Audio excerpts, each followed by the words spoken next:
So myself and Rick are actually together today. So we decided to host together rather than joining separately. So Rick is head of digital transformation at Knorr and is joining us today to discuss scaling without chaos, how to build a 12 to 36 month tech roadmap. So it's important to note at this point that this webinar is for general information purposes only. For specific advice, we'd always ask that you consult an expert or reach out to Rick directly. So today's format, there's a Q&A. We encourage you to ask questions throughout. Tell us what you want to know more about. And I'll hand over to Rick, who'll get started. Great, thanks. And this is different for us. We're normally not sitting together in the same room. Just like I said, when the opportunity is there, might as well just kill two birds with one stone. But thanks for joining the webinar today. So my background is in software architecture and specifically integrations, web services, and data orchestration. I had a little bit of time in my career as an application developer, and in most of my career, I was in professional services. So some of the soft skills I learned along the way working with some of the clients that I had were really around prioritizing work. That's what we're talking about today. We're talking about how to effectively prioritize work, the methodology around that. Now, what I'm showing today, you can scale this. Today, I'm talking about building a technology roadmap, but this could be used to prioritize, something as small as, a smaller project. Doesn't have to necessarily be a tech project. It's just that the lens that I have, it's showing you how to go about building a effective tech roadmap to build or to work towards, your business goals. Yeah, great. And I suppose, like when building a tech roadmap, Rick, how do you figure out where to start? Let's go to the next slide here. Okay, great. Yeah, so normally, okay, if you've joined this webinar, you will have some sense of your business goals, right? That could be, you want to scale your business, you want to enter into an emerging market, you want to increase net fee per hour for your employees, or your business goals. You also will likely have something that I'm showing on the screen, which is this is just a backlog. This is a list of projects. You may be using Microsoft Projects these days, or Asana, or any kind of flow. Yeah, everybody has a list of projects they want to do. So what we're talking about today is how do you take that project list? You may have some effort for the project, so in your mind, like, okay, this is going to take 3 months. Mm-hmm. This is probably going to take 2 weeks or a week. How do you then prioritize that in a way that makes sense to the rest of the business leaders, right, and the board, and how do you communicate that?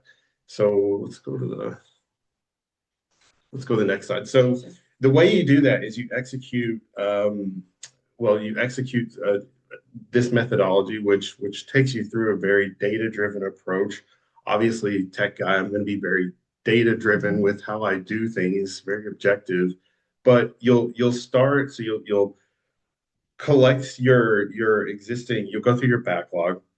You'll meet with any of your stakeholders to understand, projects, pain points, effort, value, and what you should have after you've kind of collected and collated all this from all your Trello boards and project plans is you should have just an unprioritized list of all your projects. okay. Now, and then after that is the fun part. So and I'll actually show you Knorr's weighted scoring model here. Just to kind of, it's not the hood. What is it here? The bonnet. Lift the bonnet. Yes. Just to lift the bonnet. So just to kind of show the current, just show some insights into kind of how we do things. And again, this is a methodology applied to many clients, but you may have a different scoring model that you apply to get you to your business goals. So I'll also show you how you can use the scoring model to identify quick wins. And essentially, once you have all this, I'm sharing some slides that I prepared way back when we were still called, Account Online. That feels like an eternity Indeed. ago. But so I'm sharing some slides that I actually shared with our board. I just kind of blurred out a few things, but so feel free to kind of reuse some of these ideas. So moving on to your scoring model, and I'm sure that Rick, with AI and automation now, like with scoring in particular, you want what's ours to score the highest on what's going to have the biggest business impact, right? Exactly. So you'll take your list of unprioritized projects or initiatives or tasks, and depending on the scale. Now, what you want to do is essentially make a table for all this stuff in something as simple as Excel. And then so each row you'll have your unprioritized list. Each column you want to score. You want to have a column to put a value towards alignment to strategic goals, whether or not this initiative or project is sensitive to time, any risk to the business should be a factor to doing that project. And then if any significant investment is a factor. So, and that's gonna be contextual to your business. So, the significant investment means different things to different companies and different departments, and the risk is also relative. But you'll go through and think through, okay, I have to complete this project this year, and you'll put a value to that is a percentage of the overall value, um, for a project. So what I'm showing here is these are literally, again, this is the old Accountant Online, but these were our goals. And it was important at the time for all of our initiatives to be heavily weighted toward those goals with some consideration into risk, investment, time criticality. But what you do for each project is just, again, kind of score those. Now, for example, the alignment to strategic goals. The way I went about that is I had a list of all of our goals, and then if I remember right, I think I gave like a point for each goal that a project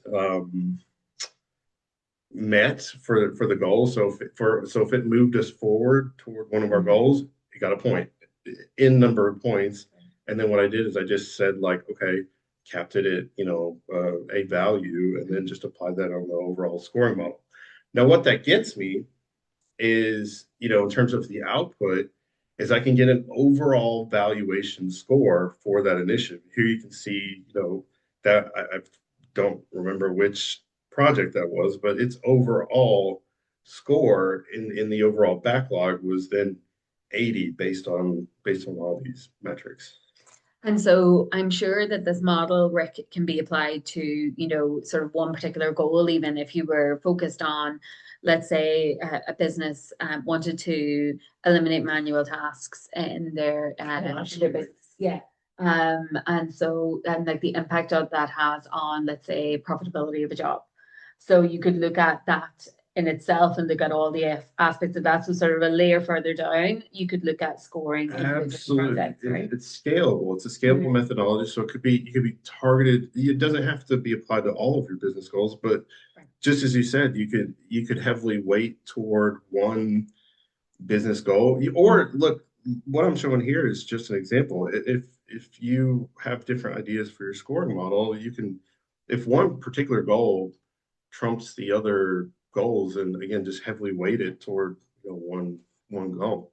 Now, where I the reason there's value in this business model, to be honest with you, when you have competing, especially um, anyone who's a technology leader on the call, you have different departments fighting for your time and your attention. You only have finite resources. So like it's really important to be objective when you're prioritizing your work. And it's also really important to be able to you show your work. Like when well, you remember when I presented this, what was Mhm. it? How long have I been here? Yeah, a Couple couple of years. years anyway. Yeah. I do remember. So I was very Yeah. methodical. I was like, this is our backlog. This is how we're going to approach the work. This is how I scored everything. And what that leads to is it cuts down on any kind of like Infighting. infighting, favoritism, or Mhm. like kind of mixed messaging in terms of like what's really important to the business. Because if if you're very transparent with your roadmaps and how you scored everything, cuts down on a whole lot of um, turn in terms of like where you're spending your time. Yeah, we'll call that noise of that discussion between, like departments. So obviously, I work in sales and marketing, so I would want all of the sales and marketing things to be done as quickly as Oh possible, yeah. but that it's measured on the goals of the business and the impact on that. So yeah, it's a really fair model that can certainly be expanded. Yep. And to be honest, there have been a number of clients that have brought me in. Mhm. Again, I've been pretty transparent about how this model works, but to be honest, they've brought me in just as an objective third party, just because a lot of times either a COO or a CTO will put something like this together, maybe the CEO his or herself will put this together. Mhm. It's difficult to it's difficult to eliminate complete bias even with the scoring, but there have been a number of clients who were like, I can't I just want to make sure this is objectively Right. right. And then also my value in assisting with these executing these kind of projects is Mhm. my background in integration. So from a technical perspective, I can say like, although the scoring was weighted one particular way, you really need to get your ERP system done before you implement a CRM, or Yes. it just depends on the application landscape for the company. And that's a perfect example because I was going to ask you. So typically in Irish SMEs, they're not going to have access to a CTO, right? So it's more likely going to be a business owner or CEO that knows where they want to get to, but has Yeah. no idea of how they're going to get there.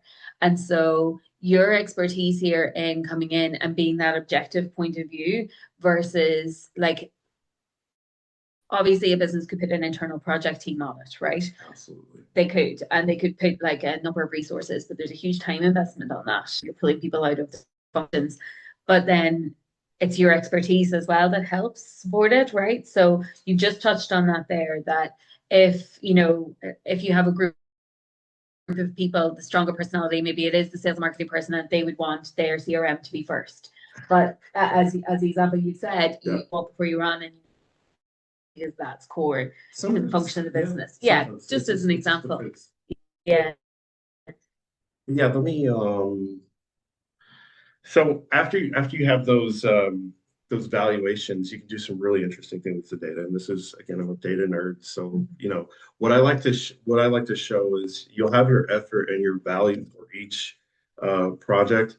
You can then plot charts like this where you're looking for very, very high value but low effort projects to do. Now, sometimes, um, well, not sometimes, most of the time, you want to just try to execute those quick wins. So, regardless of your valuation score for a project, strategically, it makes sense to focus on those quick wins first.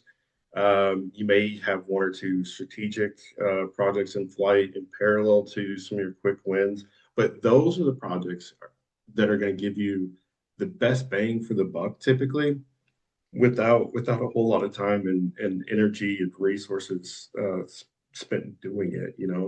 So this is literally one of the one of our older roadmap slides that we put together. But it's important to identify the time sinks, and I'm not saying the time sinks are necessarily not important, that they don't need to be done, but you have to recognize that they're that there are quicker wins. Yeah. Yeah, and so for like a business owner engaging in this journey, like it's good for them to see sort of quick results, as you say. But how do you prioritize between some of those quick wins that have less sort of business impact, and the long term, like larger impact of the. Well, no, that's an important clarification. The quick ones do have high, they usually have high value. So Okay. they're just low effort, meaning like they don't take a lot to do, but they have high value. Whereas like the strategic in here is high value, but also high effort. Right. Now, I personally, again, there's no one way to do this that I can advise the broader group here, but personally, I stick to like an 80-20, have, a couple of projects strategically that are always kind of cooking on the back burner Right. because they are high effort, but prioritize mainly the quick wins until all the quick wins are gone, and then you move over to some of the filler time sinks. Okay. Okay, great. Thank you for that. Um, so moving on to this sort of, I suppose, presentation of like an actual roadmap brick. This is where you have scheduled in all of those sort of from the previous scoring model. You've scheduled them in and the impact and what all needs to be laid out in time, right? Yes, exactly that. So this is a Gantt chart. It's nothing too fancy or new, but what I'd like to call out here is you can literally, hopefully none of you are colorblind, but you can see how I've kind of coded the in-flight is green, the quick wins are blue, the backlogs are darker blue. Look at what I did. So we have projects that were in flight. Obviously, we need to continue working on those. It didn't really make sense to switch away from those, but I'm doing those quick wins first, right? And that's the kind of the key. And now in this particular case, I think our other strategic was also something that was already in flight. So that I did have stuff on the back burner that was strategic, but you can see I've literally prioritized those quick wins and deprioritized overall the backlog stuff. Right. And then, Rick, if you're working with like an external consultant such as yourself for doing out this roadmap and this plan, how much support and direction can you give a business in terms of understanding how much that they should have running concurrently? Because it's different. You're a CTO in this business and you can manage all of these on an ongoing basis. But if you're relying on like an internal project team for the execution with under your direction, how many should they be running with at a time? That depends on the size of their team, the experience of their team. I can definitely advise on that, but there's a lot of variables to it. Okay.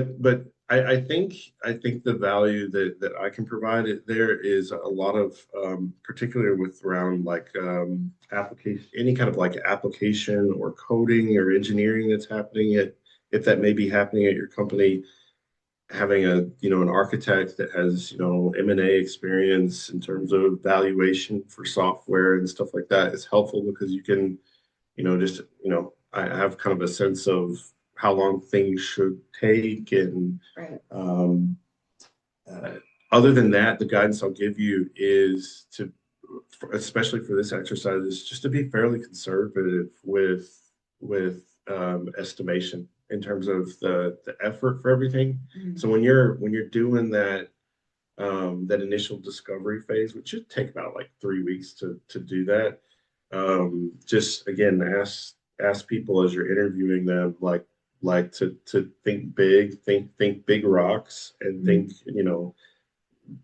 worst case conservative, like how long this thing should take. That should give you a fairly accurate timeline, and then it's just a matter of understanding employees allocation percentages allocations to like, well, what makes up their day, so like are they gonna, for example, we have a new we have a new project manager. Shout out to Chad. We have a new project manager, Kenor. Like realistically, I think a resource can really only execute like 2 or 3 projects at a time before things start to get a little off the rails. That said, the our tech department has like 9 things going right now, but that's spread across our entire department. It's not. So I don't know if that's helpful, but it really is kind of contextual to Yeah, to the business and the size. But yeah. you touched on something there, and that you have a project manager here. And so would you recommend that for any business starting out on this journey, under your direction, that they would have one dedicated project owner that's maybe different from the CEO that's driving it forward within, That's that's a really good question. I think businesses should look at investing in lean process optimization. I think that regardless of if we're talking about technology at all here, I think having PMP certifications or Prince certified project management certifications, I think that's invaluable. Just Yeah. having someone that knows how to execute a project, gather requirements, identify risks, Mhm. read all this out to stakeholders is an invaluable thing for any business to have. You're absolutely right. And having that project management, having someone that can lead that out is huge, for taking something from a group of people in a room to actually getting results, right? Yeah, it's about getting the results, It is. Yeah, yeah, exactly. And so there's a couple of, I suppose, stepping stones that you touched on there, that and that lean element that you've touched on. There's a lot of supports there for businesses in Ireland to have staff go through lean courses and everything. So it's absolutely key to get that frame of mind into businesses, for sure, and can have such a transformational impact. Um, in terms of slides. So This last, I included this last slide just to give you an example. So the when you're building out the readout for this, first of all, like that Gantt chart and everything is just a table in PowerPoint. You don't have to have fancy licenses for like sophisticated software. Literally like everything that I've shown here was just done on a PowerPoint slide, so it's not anything overly complicated here. It's something everybody has access to, and hopefully these sharing these like the I guess the UI of how I built this stuff out maybe spurs some ideas for some people here. But you'll definitely want in this readout deck, a slide for each of your projects. Um, just as again, I call these this is the American in me showing, but I call these baseball card slides because it's okay. kind of like it has your player, the project. It has some key stats about like the project, but more importantly, I'm showing the valuation score up in the up in the Right corner. top right corner, and I think that grounds everybody that may you know look at this deeper. It's also a really good readout for your board, if you have one, so that they can see kind of the scope of every project at a high level, when it's going to be executed, and yeah, I think this is kind of a good slide. And this is actually the last kind of slide that I had prepared, but hopefully it's helpful. No, absolutely. Thank you for that, Rick. And while I'm checking if we have any other live questions that have been submitted, we did have some questions sent through in advance. So someone added, I'm looking to learn how to build a tech roadmap for myself and for my clients, businesses looking to expand their business into the Middle East markets. So we've touched on how your model there can be scored and changed, but and those stepping stones of project management and everything. So hopefully the tools within the webinar have been helpful for you. Is there anything else that you'd add to that question? No, I don't think so. I think, so I'll say this.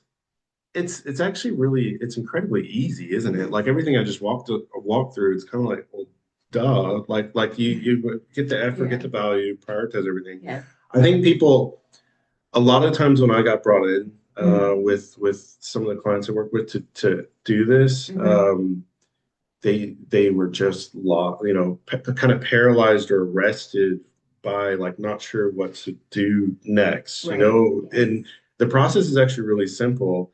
The other complication we brought up is sometimes there is an internal bias within trying to do this, execute this yourself, and that's where you may want to have like a third party just come in and like kind of oversee things, you know? Yeah, because it's the politics element we touched on. Politics, yeah, Yes, that's a good way to put it. absolutely. And then the bandwidth, Yeah, so it's like you could have a senior team that are absolutely committed to getting you from A to B, but it's just that they don't have bandwidth to do it.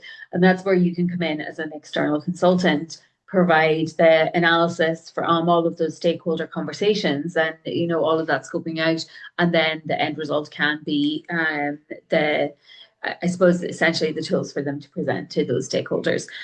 One of the other questions was how best to document and also present, communicate your roadmap to both internal and external stakeholders, staff, board, investors, potential investors. So we've definitely touched on that throughout. yeah, like don't overthink it. So Microsoft Excel for the scoring analysis, you know, all those slides, like I said, are just complete. They're PowerPoint slides.